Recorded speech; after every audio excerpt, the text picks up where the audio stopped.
Salut les humains, c'est Christo pour Info Vrai ou Faux et j'espère que vous allez bien.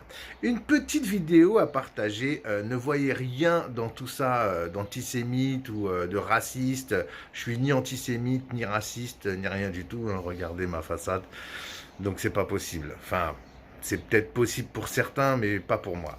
Donc ne voyez rien là-dedans, dans cette vidéo, je prends parti pour personne, mais encore une fois, pour vous montrer les jugements à deux vitesses, les critiques, les partis qu'il y a dans cette société, voilà, de bourgeois, de ceux qui peuvent parler, de ceux qui ne peuvent pas parler, de ceux qui ont le droit, de ceux qui n'ont pas le droit. Voilà, encore une fois, un bon exemple. Donc regardez cette vidéo et puis dites-moi bien sûr ce que vous en pensez dans les commentaires. Et puis abonnez-vous. Abonnez-vous, ça coûte rien, un petit clic et puis ça fait plaisir. Voilà, je vous embrasse, je vous aime, lâchez un pouce et puis force à vous. Et n'oubliez pas d'être heureux. À très bientôt, ciao.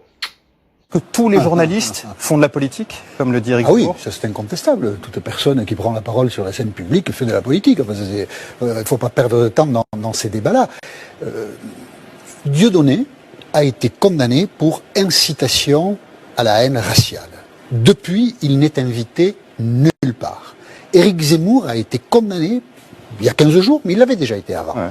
Bon, on a fait semblant de ne pas le voir avant, mais là on le voit, là maintenant, on ne peut pas dire qu'on ne le voit pas, on le voit. Il a été condamné pour incitation à la haine religieuse. Donc, comment expliquer que Dieudonné n'a plus droit à la parole dans la société française? Quand il veut donner des spectacles, il est obligé de se dissimuler pour louer une salle, ne pas dire que c'est lui qui y va, parce que sinon on refuse de lui louer la salle, et c'est par effraction que Dieudonné peut avoir la parole dans la société française. C'est très bien d'ailleurs qu'il ne puisse pas parler, puisqu'il ne veut que répandre la haine, Dieudonné. Mais Éric Zemmour, c'est exactement la même chose. Mais Éric Zemmour, on ne l'interdit pas de parole. Ses employeurs ne le lâchent pas. Alors, RTL, c'est une sortie en sifflet avec une mauvaise foi. RTL a défendu Éric Zemmour dans des moments où il ne l'était pas. Bref, Le Figaro continue, CNews va peut-être le faire. Il y a deux poids, deux mesures dans la société.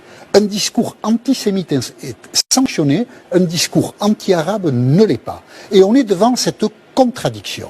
Et très peu de gens ont la simplicité de dire que quelqu'un qui est condamné par la justice, qui est donc un délinquant, parce que l'opinion qu'émet, enfin, du moins les propos que tient Éric Zemmour, ce n'est pas une opinion d'après la justice, c'est un acte délictueux. Il est condamné. Eh bien, on continue à lui donner la parole.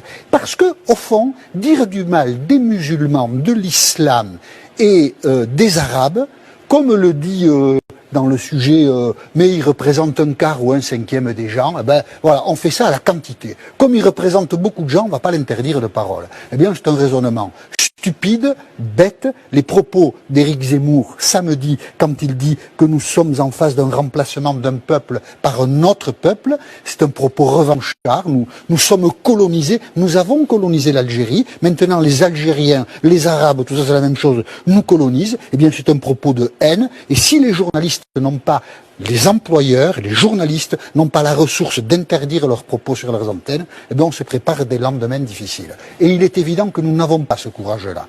Évident.